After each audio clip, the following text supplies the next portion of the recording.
વડોદરા શહેરમાં દિવાળીપુરા નવીન કલેક્ટર કચેરી ખાતે સંયુક્ત કામદાર સમિતિ અને સંયુક્ત ટ્રેડ યુનિયન સમિતિ દ્વારા ગુજરાત સરકાર દ્વારા વટહુકમ દ્વારા ગુજરાત ફેક્ટરીના રૂલ્સમાં કરેલા સુધારા પાછા ખેંચવા માટે સંયુક્ત કામદાર સમિતિ અને સંયુક્ત ટ્રેડ યુનિયન સમિતિ દ્વારા RAC આવેદનપત્ર આપી રજૂઆત કરવામાં આવી હતી. ગુજરાત સરકાર શ્રી દ્વારા વટહુકમ દ્વારા ગુજરાત ફેક્ટરી રૂલ્સમાં કરેલા સુધારા પાછા ખેંચવા બાબતે ગુજરાત સરકારે જુલાઈ મહિનાની 1લી તારીખે વટહુકમ બહાર પાડીને ફેક્ટરી એક્ટમાં કામદાર વિરોધી ફેરફારો જાહેર કર્યા છે.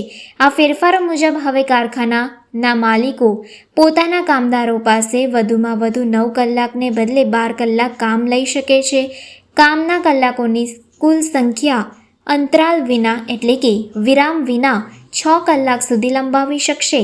માલિક કામના કલાક લંબાવી શકશે, પણ એ માટે કામદારની સંમતિ મેળવવી પડશે. કામદાર પાસેથી સંમતિ મેળવવાનું માલિક માટે અઘરું કામ નથી જ.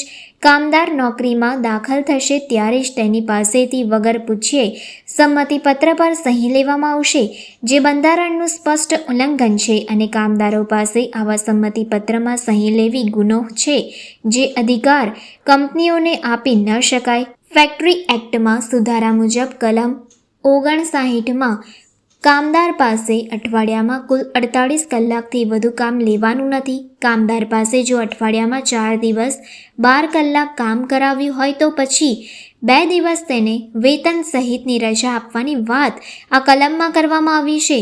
જો કામદાર વેતન સાથેની રજામાં કામ કરે તો બમણા દરે વેતન એટલે કે ઓવરટાઈમ આપવાની જોગવાઈ કરી છે. કામદાર પાસે અઠવાડિયામાં કુલ 48 કલાકથી વધુ કામ લેવાનું નથી. કામદાર પાસે જો અઠવાડિયામાં 4 દિવસ 12 કલાક કામ કરાવ્યું હોય તો 2 દિવસ તેને વેતન સહિતની રજા આપવાની વાત કલમમાં આવી છે. આજરોજ વડોદરાના સંયુક્ત કામદાર સમિતિ અને સંયુક્ત ટ્રેડ યુનિયન સમિતિના લીડરોએ મળીને ગુજરાત સરકાર દ્વારા જે 12 કલાક કરવા જઈ રહ્યા છે અને આજે એનો જે વટહુકમ પાસ કરવા જઈ રહ્યા છે એનો વિરોધ કરવા માટે અમે લોકો ભેગા થઈ કલેક્ટર શ્રી થ્રુ CMને મેમોરન્ડમ આપી રહ્યા છે. એમાં રજૂઆત એ છે કે 12 કલાક કોઈ બી હાલતમાં કામદારની કરવી ના જોઈએ. એ સામાજિક રીતે પણ નુકસાનકારક છે. એમને બેરોજગારી વધી જશે.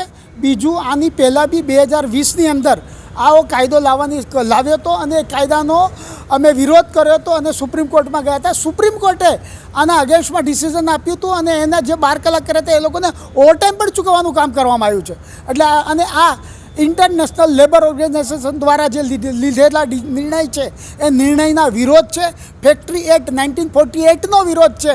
છતાં પણ સરકાર પોતાની મનમાની કરી રહી છે. એનો વિરોધ કરવા માટે આજે